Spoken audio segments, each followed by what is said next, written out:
Hello Star Wars fans, this is SeparatistDestroyers back again with yet another video, and in this video it will be the second of my question and answer videos where you, the fans or friends of mine in the Star Wars community send in some questions for me to answer pretty much. So read out another few in this one, save some more for the third one so I'll read out some questions now that I got. Fellow YouTuber Jessica Bain 501 asks, how long have you been a Star Wars fan and how did you get into it in the first place?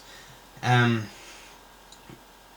think it's a bit over the top to say I've been a Star Wars fan all my life, and of course I won't have any evidence, because no memories of my baby, of course, but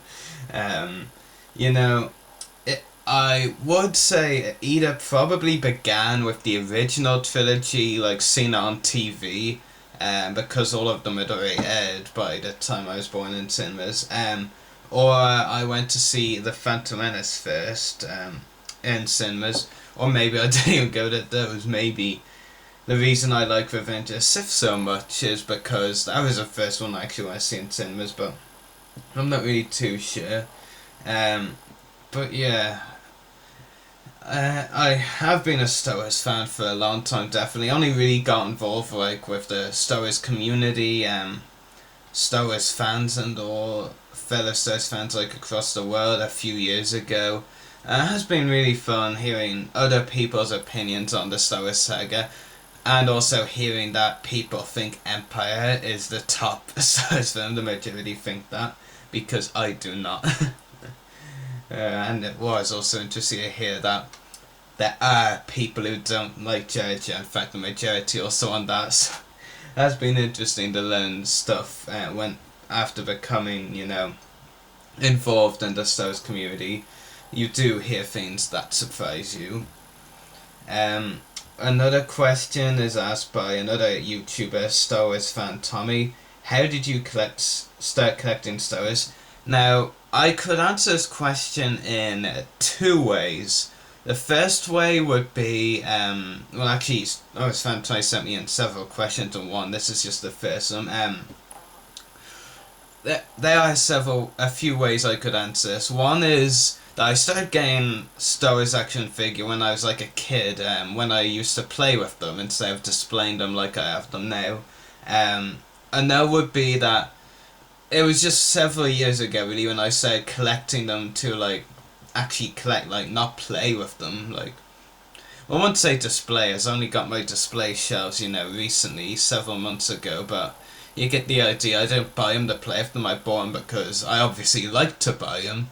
And yeah, stuff like that, I just like to do it, and very recently I started to display them for proper, like most collectors.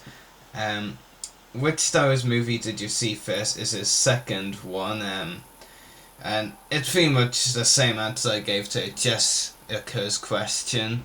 I really have no idea which I saw first. You probably have to ask my dad which one I saw first, because either he probably brought me to Phantom Menace in cinemas, or he showed me the original trilogy on TV before the photos came out cinema, or I just skipped them entirely and watched Revenge of the Sith first, which might explain why I like Star Wars so much, because I'll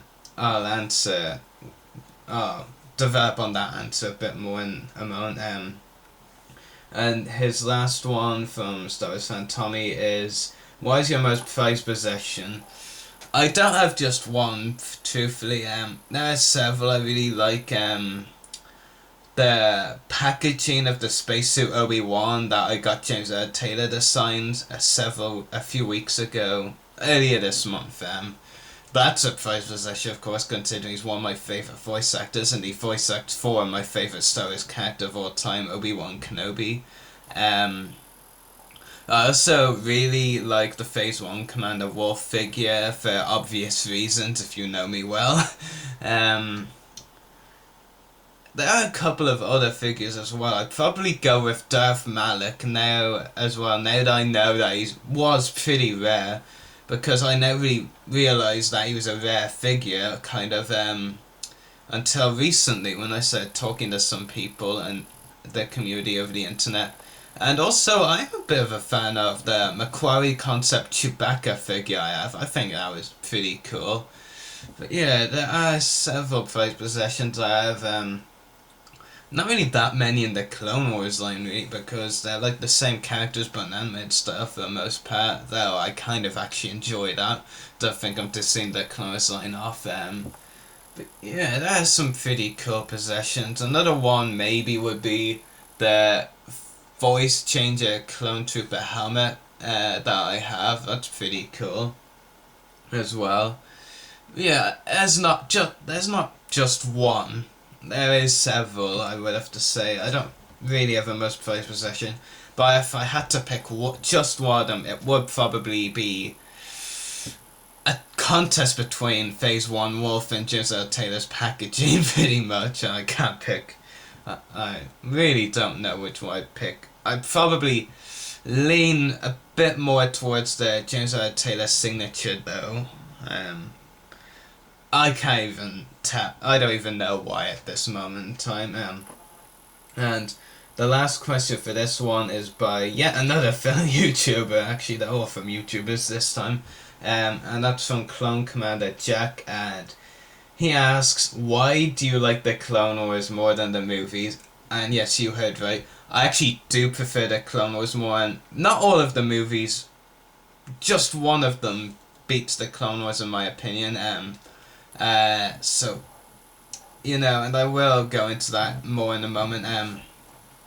But I just think the Clone Wars is really fun. It's not a stupid kids' TV show. I mean, and to be honest, one of the reasons I think that I've grown to like it especially is, to me, it feels a bit more dark than the actual movies. Yes, I said that.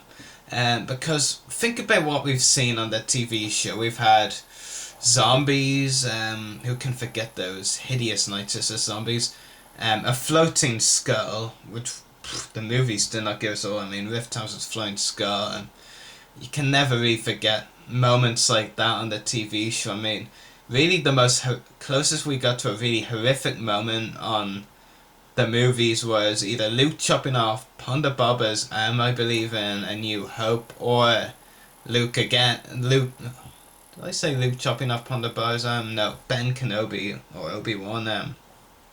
And Luke chopping off the Wampa's arm. Those were kind of the closest we got to idiot bits, or dark moments, but I wasn't really too, what's the word I'm looking for?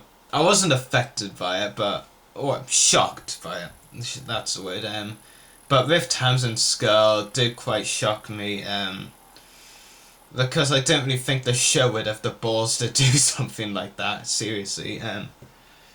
I'll just give you a rundown on the movies, my opinions on them, and what this is leading to why I prefer the Clone Wars over the movies. Well, I already gave one reason, but run down the movies. The Phantom Menace, most people would think it speaks for itself. It's not a good movie. I mean, we had about 10 good minutes towards the end, but that doesn't make a movie.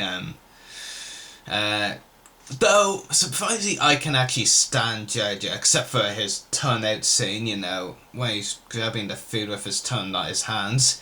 I can't stand at that point, but overall, it just wasn't a good movie. They introduced us to CIS, which was pretty cool, but that was about all that really went well in it. And Maul was pretty cool in it too. Attack of the Clones. I'm always having a contest in my head about this. Which do I like more and dislike more? Attack of the Clones or the Phantom Menace? Because they're both really bad. Attack of the Clones was more of a love story, and it's Star Wars. It's not supposed to be about love. Again, 10 good minutes, the Geonosis and the Camino fight between Obi-Wan and Jango Fett, of course, was cool. I always do tend to lean more towards Attack of the Clones, probably because of the fact that it's the clones. Yeah. But the one Star Wars movie for me that does beat the Clone Wars, for now, unless the Clone drastically improves again, and already really amazing. The Clone Wars, is Revenge of the Sith. It's just amazing. The only complaint I have with Revenge of the Sith is that we should have seen more of Order 66, but I can't see why there is so little of it. It's meant to be dark. It's meant to be dark times for the galaxy as a whole. And it's just my favourite movie of them all. And probably my favourite aspect of Star Wars is Revenge of the Sith. A New Hope. I would have to put it this way for A New Hope. If it was the movie I saw first, I probably would have hated Star Wars. Because, you know, A New Hope just absolutely bores me to death. I understand its point was to, like, introduce us to Star Wars universe as a whole. Don't get me wrong, I understand that, I agree with that. It was meant to introduce us to the universe as a whole of Star Wars, but they just could have done so much better. It was pretty boring, and then when we did get action in it, it was just so slow paced. It was just so slow. I mean, go on. I mean, especially when Vader swings was like to take down Obi-Wan/Ben. It was just bad. And quite frankly, I only like one movie from both trilogies. And A New Hope would narrowly have to be my worst Star Wars movie, or my least favourite. I would have to say that. And to the one OT movie I do really like, and that's Empire Strikes Back, of course. It's pretty much impossible not to like it. But like most people seem to think, as far as people that I've talked to over the internet, that think Empire is better than Revenge of the Sith, I do not agree on that. I think Empire, while so much better than A New Hope, and probably, in my opinion, the second best of Star Wars movies, it was not as good as Revenge of the Sith. Revenge of the Sith was just more dramatic, more story, and just cooler characters, actually. Some people that really like Han, Luke, and Leia probably want to kill me for saying that. And Chewbacca. Return of the Jedi, again, it was pretty boring until the end. Kind of like the Phantom Attack of the Clones away. Okay, now people want to kill me even more if they didn't already. But it wasn't really that dramatic until near the end, to be honest with you. And it just didn't impress me. I mean, surprisingly, like with Jar Jar, I can actually stand the Ewoks. I think they added something to the movie. The movie could have just been done in a different way to cut them out, but I think with what the way they did go about the Return of the Jedi, the Ewoks were pretty necessary, or something like that was. Yeah, just for me, one movie of each trilogy, that just sums up really. And like I said, I would have to lean more towards Revenge of the Sith than Empire. And the Clone Wars, I don't think there's been a Clone Wars episode quite as good as Revenge of the Sith. But there have been some really good episodes like Carnage of Krell and Bounty and Massacre that have come pretty close, but I would say my favourite aspect of Star Wars is Revenge of the Sith. Do I prefer the Clone Wars over the movies as a whole? Yes. As a whole, but if it's just the Clone Wars over Revenge of the Sith, then it's Revenge of the Sith, but yeah, anyway, if you have any more questions you would like to me answer, if you have any questions you would like me to answer in a future video, leave a comment below or send me a message on Facebook, whichever you prefer. And yeah, just even if you've already sent me one before, I'm always interested to hear more questions from you, and if you haven't, then I definitely want to hear from you. So I hope you've enjoyed this video, and may the Force be with you.